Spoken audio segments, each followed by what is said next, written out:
Hello 12th class, welcome to my YouTube channel. As you all know, we are doing numericals of electric field, or you can say electrostatics. We have already done 10 numericals in the previous video. I hope आपको समझ में आ गए होंगे.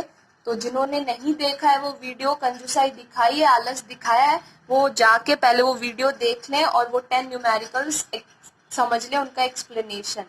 Then हम move on करते हैं हमारे आज के वीडियो पे. हम आज भी न्यूमेरिकल्स ही डिस्कस कर रहे हैं regarding this chapter, but today the numericals we are doing are already क्या कह सकते हैं, इम्पोर्टेंट हैं और कॉम्पिटिटिव एग्जाम्स में आ चुके हैं. सो आज हम वही न्यूमेरिकल्स डिस्कस कर रहे हैं जो कॉम्पिटिटिव एग्जाम्स में ऑलरेडी आ चुके हैं. So let's start this. So start करते हैं. पहला क्वेश्चन है, दो स्मॉल स्फेयर्स हैं मास m1 m2 के, जो एक थ्रेड से बांध रखे हैं, दो अलग अलग थ्रेड से बांध रखे हैं जो वेटलेस हैं थ्रेड्स. इनकी लेंथ है L1 L2, मतलब लेंथ भी अलग अलग है और अलग अलग ही जगह इनको टाई कर रखा है. दोनों पे चार्ज है Q1 Q2, ये भी सेपरेट है. हमने इनको इस तरह से टाई कर रखा है कि दोनों वर्टिकल के साथ में एक तो θ1 एंगल बना रहा है और दूसरा θ2 एंगल बना रहा है. अब क्वेश्चन ये है कि क्या कंडीशन होनी चाहिए so that the θ1 is equals to θ2. देखो, जब भी स्फेयर वाला क्वेश्चन आता है, वो टाई कर रखा होता है एक थ्रेड से, फर्स्ट ऑफ ऑल आपको क्या करना चाहिए, आपको उसके फोर्स को कंपोनेंट में डिवाइड कर देना चाहिए. क्वेश्चन बहुत सिंपल हो जाता है. सो यहाँ पे स्टार्ट करते हैं. ये m1 मास वाला स्फेयर है, तो नीचे लग रहा है इसका वेट m1g. टेंशन आ गया थ्रेड में, कंपोनेंट बना दिए, तो इधर आ गया T1 cos θ1 और इधर आ गया T2 sin θ1. अब इस पर लग रहा होगा फोर्स आउटवर्ड डायरेक्शन में. ठीक है, कंपोनेंट बन गए एज इट इज दूसरे वाले स्फेयर के लिए बना दिए.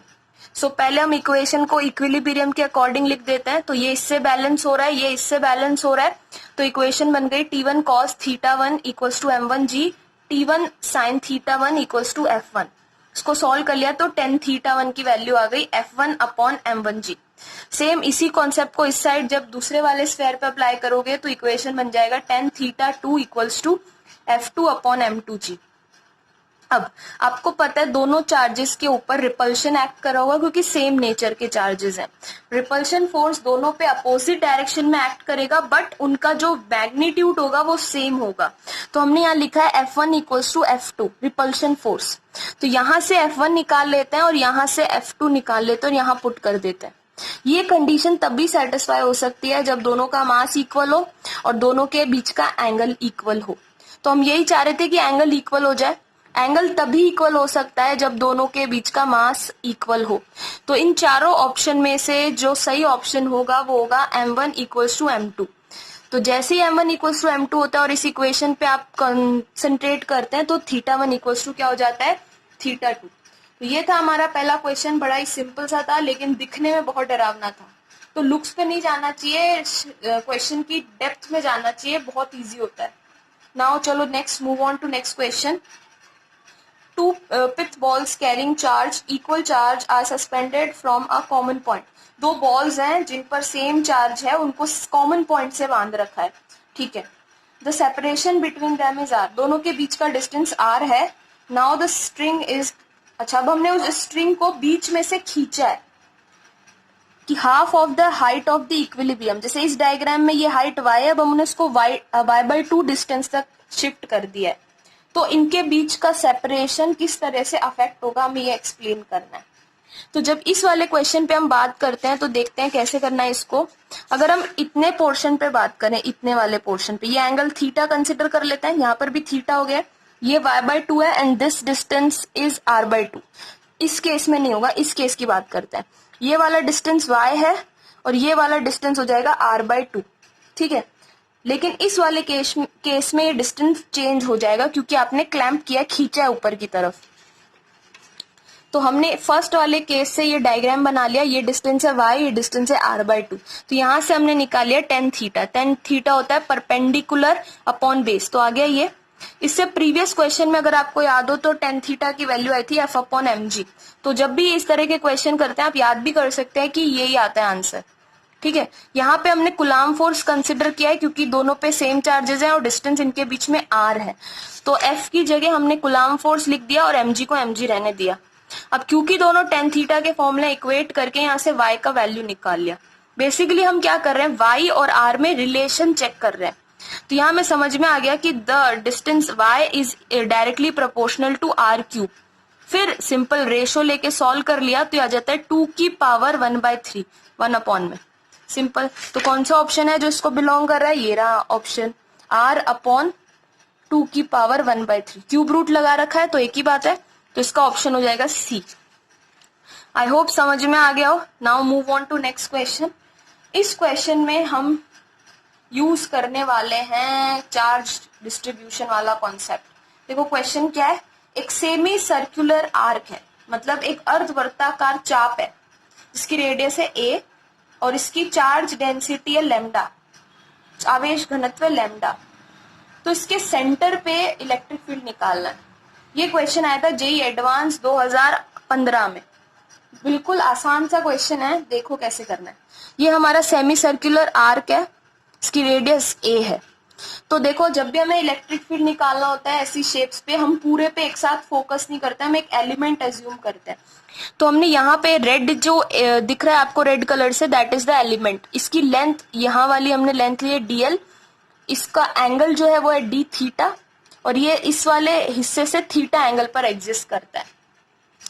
तो हमें पता है कि स्मॉल एलिमेंट की वजह से इलेक्ट्रिक फील्ड का फॉर्मूला होता है k q upon R square. तो यहाँ हो जाएगा k dq क्योंकि इस एलिमेंट का चार्ज है dq, आर स्क्वायर क्योंकि इसकी रेडियस है a स्क्वायर। ठीक है।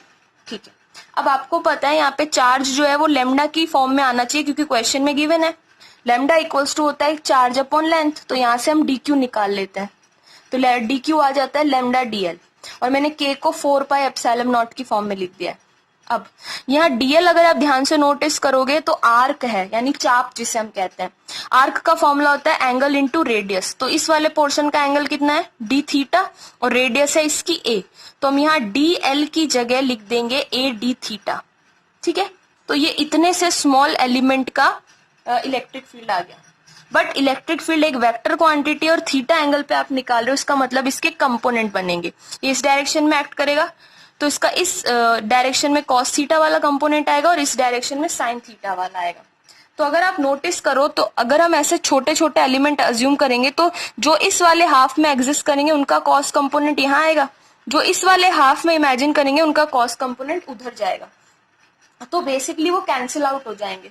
तो अगर इस पॉइंट पे इलेक्ट्रिक फील्ड आ रहा है वो सबके साइन कंपोनेंट से आएगा क्योंकि साइन सबका इधर ही एक्ट करेगा।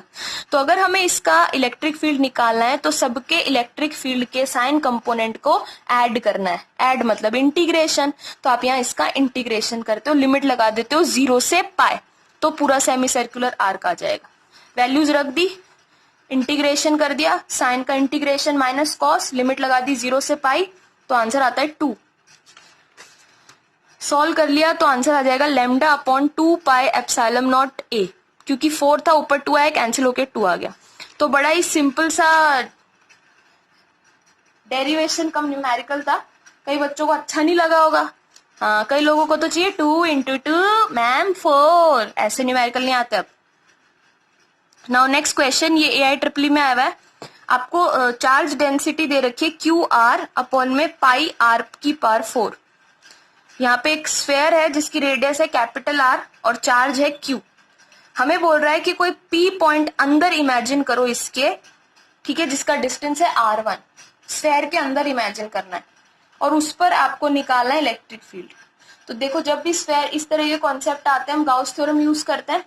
तो जब हम अंदर एक पॉइंट ले रहे हैं जिसकी रेडियस है R1P, तो गाउस थ्योरम अप्लाई कर दिया, E dot ds equal to होना चाहिए Q inside upon epsilon nought. तो दोनों सेम डायरेक्शन में एक्ट करते तो यहाँ cos 0 आ गया। अब Q, यहाँ वॉल्यूम चार्ज डेंसिटी यूज हो रही है, तो चार्ज का फॉर्मूला, वॉल्यूम चार्ज डेंसिटी होती है charge upon volume, rho equals to, तो चार्ज वहां से आ जाएगा रो इंटू dv। यहाँ पे रो की वैल्यू आपको दे ही रखी है तो आपने इसकी जगह ये लिख दिया। और स्फेयर का वॉल्यूम क्या होता है 4/3 पाई R1 का क्यूब। तो जो यहाँ गाउसियन सरफेस हमने लिए ना, जो ब्लैक में आपको दिख रहा है, वो रेडियस लेनी पड़ेगी, वो रेडियस है R1। तो इसीलिए मैंने यहाँ R1 का क्यूब किया है और यहाँ R की जगह भी R1 यूज किया है। अब इसको सॉल्व कर लोगे तो आंसर आ जाएगा। बड़ा ही सिंपल सा न्यूमेरिकल्स था गाउस थ्योरम पे बेस्ड। आई होप क्लियर हो गया होगा। Now move on to next question. Electric field निकालना है किसी रीजन का जो आउटवर्ड काम कर रहा है रेडियली, ठीक है, और उसका इलेक्ट्रिक फील्ड दे रखा है ए आर। ए कोई चार्ज है स्फेयर के अंदर जिसकी रेडियस है स्मॉल ए, तो उसके सेंटर पे निकालना है। तो देखो जब भी ऐसे कोई क्वेश्चन आता है हमें गाउस थ्योरम यूज करनी है। तो गाउस थ्योरम का फॉर्मूला होता है close integration E dot D S. तो रेडियली आउटवर्ड है तो तुम्हें पता होना चाहिए इलेक्ट्रिक फील्ड आउटवर्ड है और वो सरफेस जो होगी उसका एरिया वेक्टर भी आउटवर्ड है। तो जब दोनों ही सेम डायरेक्शन में होंगे तो cos 0 लेना पड़ेगा। तो इस लाइन का बहुत मीनिंग था यहाँ पे, इस लाइन की वजह से हमें क्लियर हुआ कि दोनों के बीच का एंगल 0 डिग्री है। अदरवाइज हम समझ ही नहीं पाते कि क्या लेना है एंगल इलेक्ट्रिक फील्ड की डायरेक्शन के बिना। तो इसीलिए यहाँ cos 0 ले लिया, इसको सॉल्व कर लिया तो फाई इक्वल्स टू आ गया ई ए। अब ई की वैल्यू उन्होंने क्वेश्चन में ए आर दिए तो हमने लिख दिया ए आर। और स्फेयर का जो वॉल्यूम होता है वो होता है 4 पाई आर स्क्वायर, आपने 10th में पढ़ा होगा। यहाँ पुट कर दीजिए और सॉल्व कर लीजिए तो आपका चार्ज आ जाएगा यहाँ पे 4 पाई एप्सिलॉन नॉट ए का क्यूब। ए का क्यूब कैसे हो गया वो बता देती हूँ। देखो आर यहाँ पे, यहाँ आर स्क्वायर है, तो रेडियस कितनी दे रखी थी इसकी स्मॉल ए, तो बेसिकली यहाँ आर क्यूब हो रहा है, उस आर क्यूब को यहाँ ए क्यूब लिखा गया है। तो आई होप आपको ये 5 क्वेश्चन समझ में आ गए होंगे अच्छे से। तो मूव ऑन करते हैं, मेरे को लगता है वीडियो यहीं पे एंड करते हैं, एक दूसरा बना लेते हैं, क्योंकि अगर तुम्हें पता चलेगा न्यूमेरिकल्स का वीडियो है और ये आधा घंटे से ऊपर का है तो कई बच्चे तो देखेंगे भी नहीं, क्योंकि उनके पास आधा घंटा थोड़ी है फिजिक्स पढ़ने के लिए, उनके पास फिजिक्स पढ़ने के लिए सिर्फ 10 ही मिनट है, क्योंकि बहुत बिजी हैं वो लोग। सारा लॉकडाउन मोदी जी ने उन्हीं के लिए किया हुआ है अभी। तो अभी यहीं पे इसको एंड करते हैं और नेक्स्ट वीडियो में क्वेश्चन 6 से स्टार्ट करते हैं। तो जिनको जिनको क्वेश्चन समझ में आ गए हैं उनको चैनल को सब्सक्राइब तो मुझे पता है कर लिया है, अपने दोस्तों के साथ में शेयर कर सकते हैं, कमेंट कर सकते हैं, और कोई भी डाउट है तो आप कमेंट में बता सकते हैं। तो चलिए मिलते हैं इसी के नेक्स्ट वीडियो में, तब तक के लिए बाय बाय।